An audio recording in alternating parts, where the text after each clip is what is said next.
Hey zombies, welcome back to the Conjurer's Table. Today I'm going to be doing a two-part mini-series of the Mildred Payne oracles.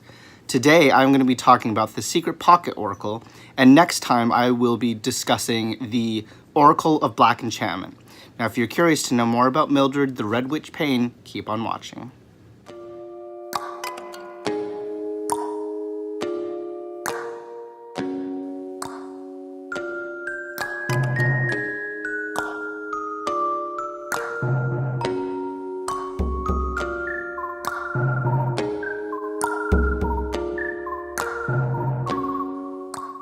Hey my zombies, welcome back to the Conjurer's Table. So today I'm going to be comparing the two decks by Patrick Valenza. The Mildred Payne Seance edition with the Mildred Payne 2nd edition. Now, these decks are so cool. First of all, because they're literally pocket size. Like, come on guys, look at that. It fits in the palm of my hand. That's how tiny it is. And on top of that, the box is very sturdy on both. Now, as you can tell, both the boxes are pretty much the same, just one is inverted. And then the boxes actually look very identical to each other, as you can tell. And yep, the sides even are the same. And then a little thing on what it says on the side of the box. Originally created in 1928 by Mildred the Red Witch Payne. These 69 alluring cards were found decades later hidden inside a secret pocket sewn into her long-lost hospital gown. And it says, visit Fenwood Asylum for the complete history at www.deviantmoon.com/mildred.mth. Oh, and then the difference between them is in the first one here on the title, it just says 2nd edition. And then on this one, it obviously says Seance edition. But yeah, so what else comes with the boxes are these felt bags. Now, obviously the blue one goes with the Seance edition, and then the red one goes with the 2nd edition. So that's the difference between the both. Now, let's quickly read up a little bit on the history and the backstory of the Mildred Payne decks. So I have my iPad here on the side, and I'm just going to read the backstory of Mildred Payne. So it says, in 2017, asylum workers discovered an old hospital gown hidden inside a wall. Mildred was written on the inside collar. Upon further examination of the garment, the workers were surprised to find a tiny pocket sewn into the underside, containing a crude yet mysterious handmade set of oracle cards. Young Mildred is thought to have created her childlike yet fascinating oracle circa 1928 while a patient at Fenwood Asylum. Her father committed her into this facility, believing her to be insane for talking with imaginary friends. While at Fenwood, Mildred never stopped contacting her friends with her handmade oracle. Fellow inmates called her Millie the Red Witch Payne. Mildred kept her tiny deck hidden from authorities in a secret pocket. Although her fate is unknown to this day, some think Mildred perished in the Great Asylum Fire of 1933. Others are convinced she started the blaze. Ooh. So creepy, but so cool. I absolutely love the backstory to Mildred Payne and these cards. So there you have it, guys. That's how these decks were created by Patrick Valenza and the backstory to Mildred Payne. So let's dive into the cards, and I will show you comparison side by side of what each card looks like and what they mean. Okay guys, let's take a closer look at these two decks of the Secret Pocket Oracle by Patrick Valenza. So obviously, as you can see here, both the decks come with a title card. One is a title card for the Secret Pocket Oracle Seance edition on the left, and then on the right here is the 2nd edition. Now obviously the physical aspects and differences is one is a looking glass, and then the other is an eye. Now, another difference that I noticed is in the Seance edition here. This edition actually comes with extra cards. And they're the same on the back. Now, one thing I noticed, the reason for that being is because on the back of the set, oh, actually, there's something in the back here. Ooh, okay, now that's different. They both say something different. So I'll read those in a minute. But one thing I noticed is on the back of the Seance edition here on the left, each card is different. And that's because these extra cards plus the cards on the back of every card forms a puzzle, which is really cool. But then when you look at the second edition on the back, all the cards look like this. So Patrick decided not to put a puzzle piece on the back of the second edition. And actually the second edition looks the same kind of back to the Oracle of Black Enchantment, which I'll be getting into in my second video. Oh, actually, before I even get into what each card means, I'm just going to read the little backs here.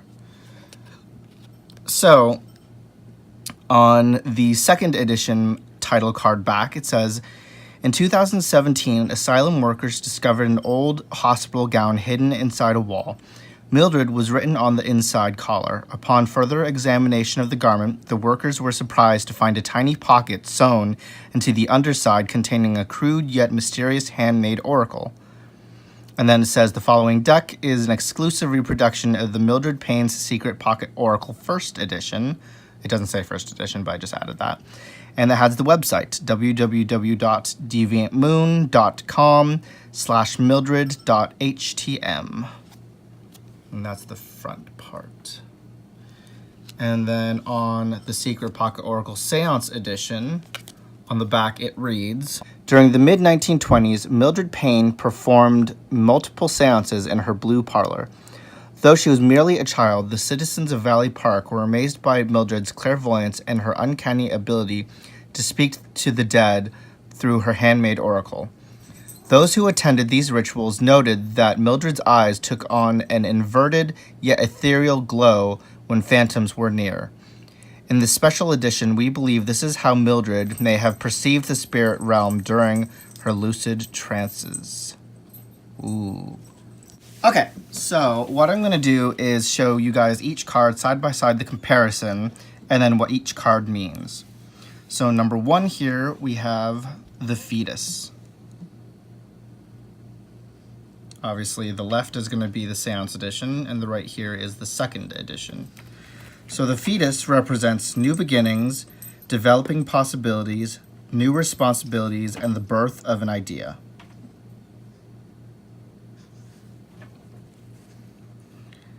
Next is the time card. And the time card represents pressure, deadlines, life passing by, aging, patience, aggression, and planning.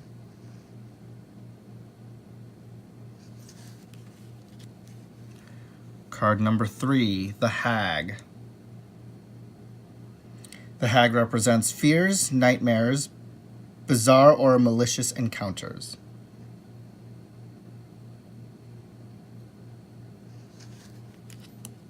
Okay, and card number 4, the Girl.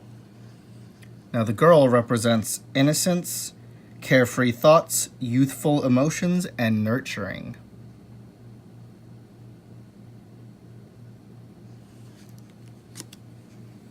Card number 5, the Boy. The Boy represents playful, curious, untamed enthusiasm, and vulnerability.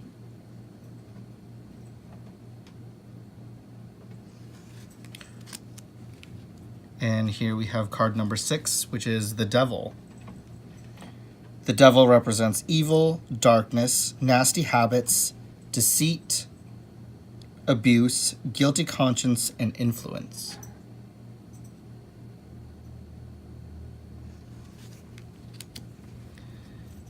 And here we have card number 7, which is the Tooth. Now the Tooth represents losing something permanent, a difficult separation, illness, and anxiety.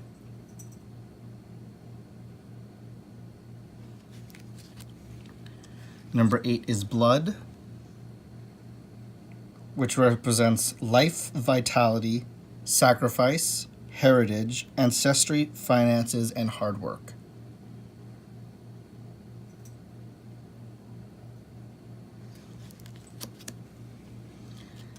And number 9 here, we have the ear, which represents hearing news, listening, awareness, receptive to guidance.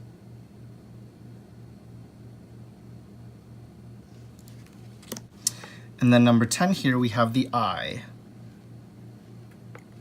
Now the eye stands for ominence, knowledge, vigilance, honesty, witness, perception, and insight.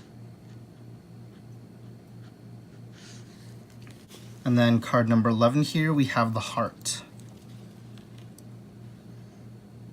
The heart stands for strong emotion, affection, love, compassion, instinct, and desires.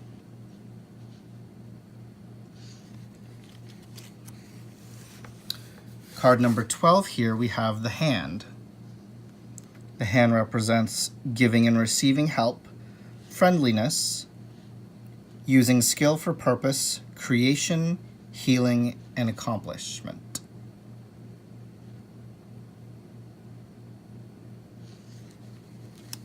Now, card number 13 here is the skull.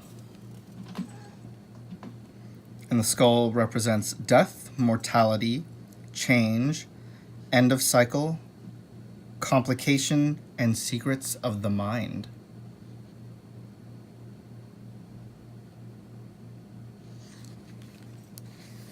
And number 14 here, we have the moon. Now the moon represents natural cycles, dark emotions, wayward souls, renewal, and progression.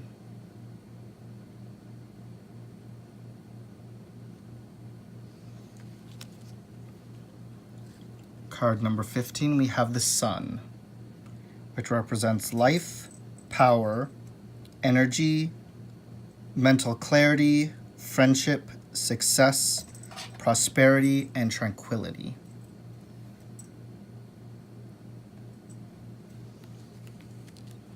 Now, card number 16 here is the storm. Now, the storm represents turbulent times, danger, troubled emotions, struggle, and unexpressed fears.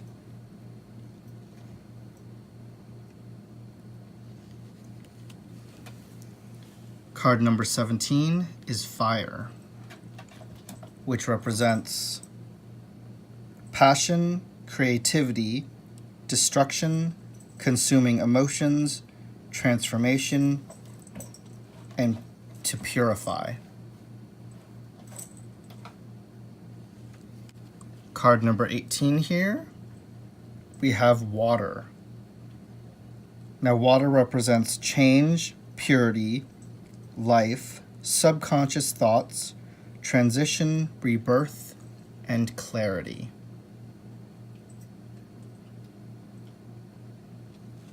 And card number 19 here, we have the dagger, which represents deceit, betrayal, hidden aggressions, cutting things out, division, and control. Now, card number 20 here, we have the boot, which represents travel, moving forward, preparing for action, discipline, being grounded, and motivation.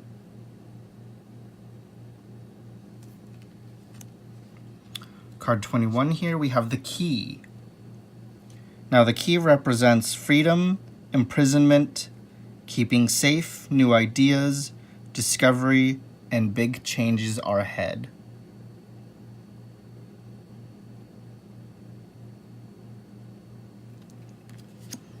Card number 22 is the cat, and it represents resurrection, independence, misfortune, intuition, power, strength, and being misunderstood or misunderstanding a situation.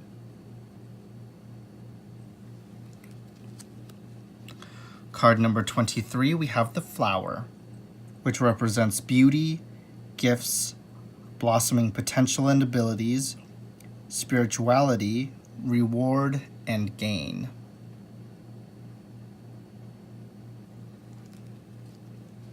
Number 24, we have the Mirror, which represents self-reflection, reevaluation, truth, windows into the soul, anxiety, and the subconscious.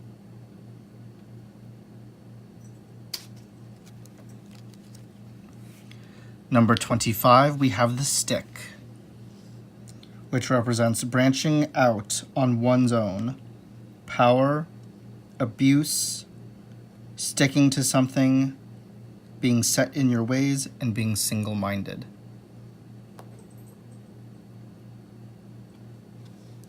And number 26 here, we have the Poppet, which represents manipulation, control, being easily influenced, dependence, being numb, powerless, and lack of will.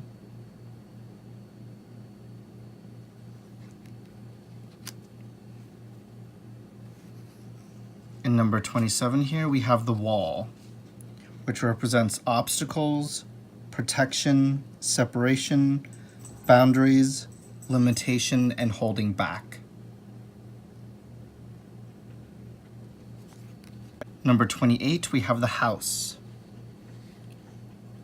which represents personal identity, sanctuary, family, stability, complexity, safety, and priority.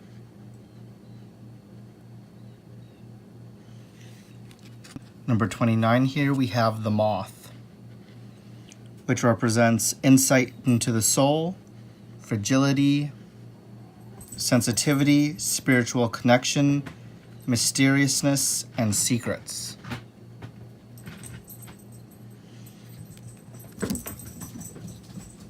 Cats are going crazy. Number 30, we have the Wheel, which represents progress, travel, coming full circle, gradual change, fortune, fate, and work.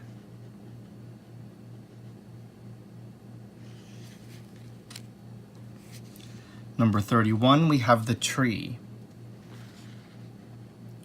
The tree represents strong growth, seasons of life, stability, reaching new heights, being re-energized, and development or personal growth.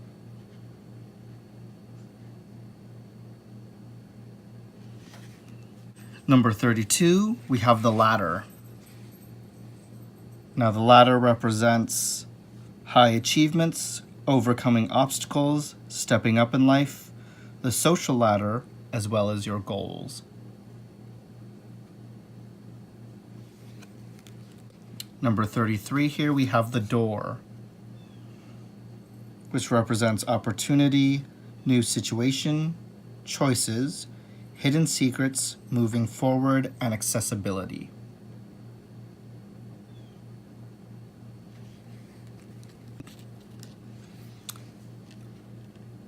Number 34 here, we have the Factory, which represents hard work, industriousness, bringing ideas to reality, productivity, and creation.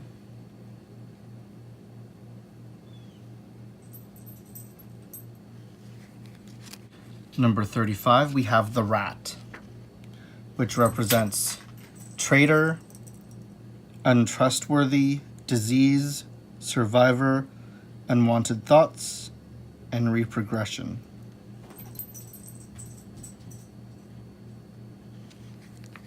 Number 36, we have the Snake, which represents temptation, fear, sexual fantasies, knowledge, cycle of life, and transformation.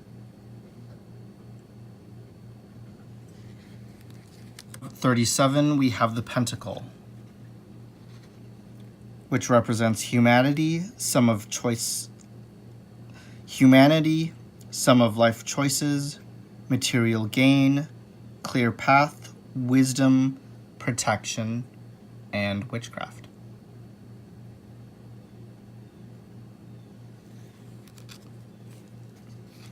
Number 38 here, we have the bell,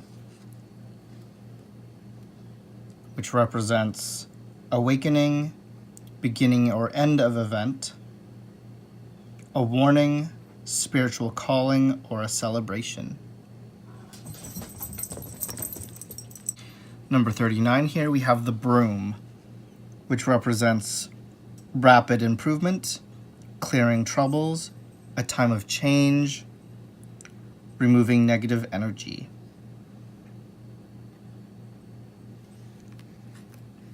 Number 40, we have the chalice, which represents abundance, celebration, dreams and aspirations are yet to be achieved, important event, and abundance. Number 41, we have the fish, which represents pregnancy, unconscious thought, good fortune, suspicion, new growth, potential, and opportunity. Number 42, we have the cauldron,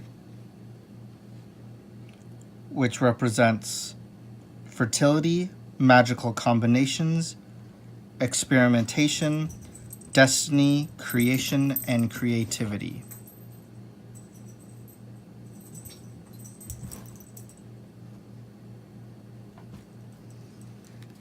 Number 43, we have the oraculum, which represents sudden insights, a glimpse into the future, searching for answers, and realization. Number 44, we have the octopus, which represents greed, entanglement, multitasking, high intelligence, approaching a situation and feeling pulled.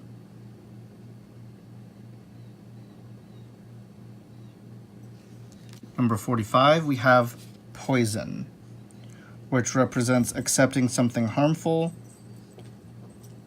toxic people, self-destruction, and changing your ways.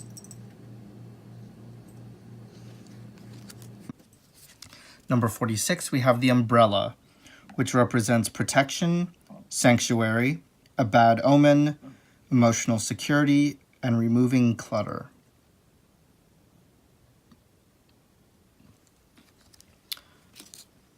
Number 47, we have the candle, which represents spiritual enlightenment, hope, luck, awareness, searching for the truth, and intellect.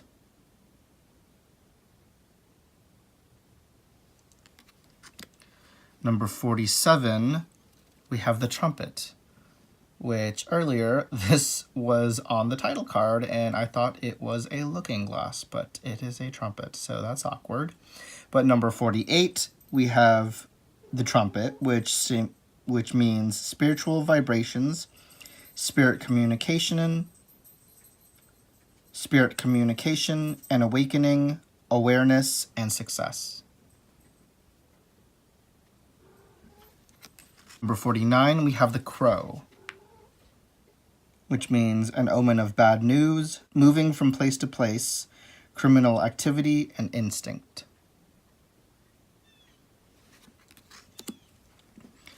Number 50, we have the coin, which represents wealth, prosperity, decision, choices, materialism, and higher position.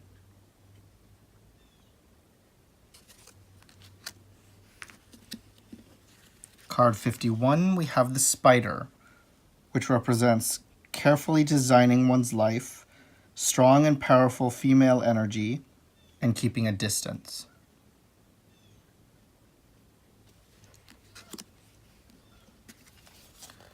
Number 52, we have the Ankh, which means secret knowledge, life, increased awareness, exalted power, and wisdom.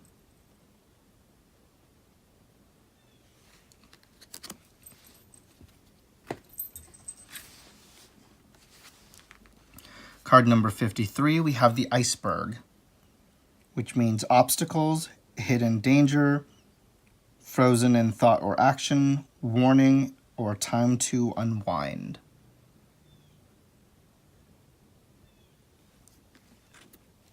Card number 54, we have the Bee, which represents hard work, taking action, social connect, possible threat, and diligence.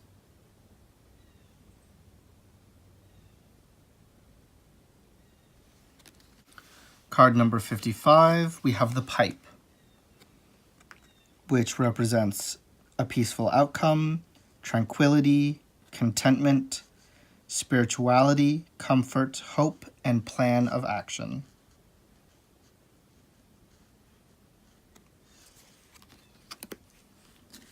Number 56, we have the Axe, which represents conflicts, dispute, estrangement, breaking up, cutting down to size, progress, threat, and end. Number 57, we have the Frog, which represents transformation, disguise, disappointment, accepting something unpleasant. Number 58, we have the Saturn, which represents limitations, boundaries, practicality, reality, ambitions, career, structure, and conforming.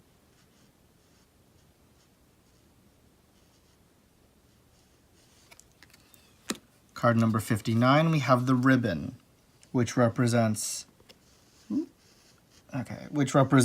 path, innocence, hope, happy times, festivities and celebrations, and feminine beauty.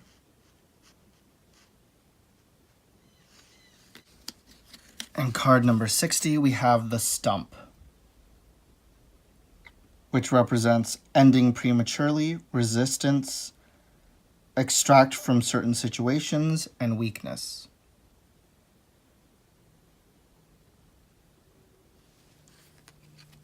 Card 61, we have the Foot, which represents stability, balance, connecting to earthly affairs, foundation, and paying attention.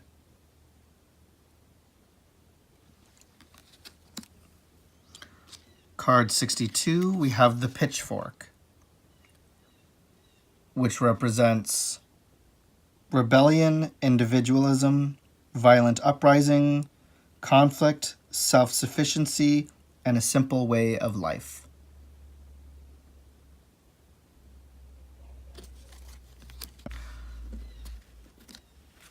Card 63, we have the Lighthouse, which represents navigating through troubled times, hope, weathering a storm, inner strength, and power. Number 64, we have the Arrow, which represents setting goals, a target, success, falling in love, focus, pressure, attention, and direction.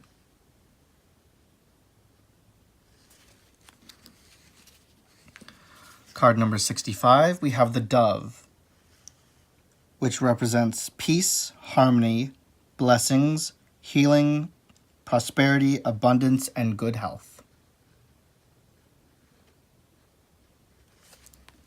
Card number 66 we have is the Antidote, which represents remedy to toxic issues, a cure, balanced forces against negativity.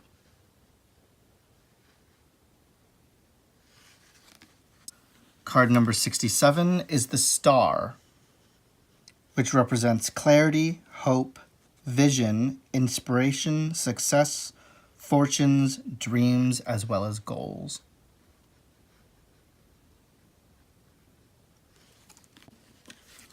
Card number 68, we have the Shovel, which represents digging into a situation, uncovering the truth, doing the work, moving forward, and peace.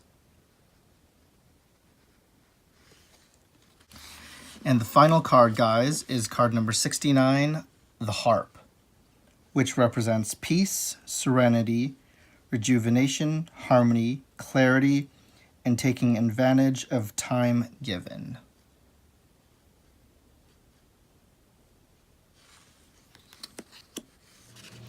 And there you guys have it, is the comparison side by side of my favorite decks in the entire world, the Secret Pocket Oracle Seance Edition and the Secret Pocket Oracle 2nd Edition. Now, what are my final thoughts on this deck? Well, for starters, absolutely love them! And you guys have to go out and buy them. Like, literally, for the longest time, I had been looking for a deck that screamed voodoo, hoodoo, witchcraft. And I honestly feel like this taps into what hoodoo, voodoo, and witchcraft is all about. Like, come on, guys. Amazing. And the card stock is amazing, especially for it being such a tiny deck. Like, they're very, very sturdy, surprisingly. And they're just so cute. Like, look at that fetus. Ugh. But, yeah, I definitely recommend getting this deck, guys, and go check out Patrick's site, Deviant Moon. I'll put a link down in below because he has a lot of other cool decks. These decks are just like 2 of many that he has, and honestly, I love every single one. And he always has new things up on his set for you guys to buy and check out. So definitely shout out to Patrick Valenza. You are an amazing artist. I love all of your work. Now, what is going to be coming up soon is in this series of Mildred Payne is the Oracle of Black Enchantment. So stay tuned, guys, for that. And I hope you guys have a fantastic afternoon, night, or any part of your day that you're having. Bye, guys.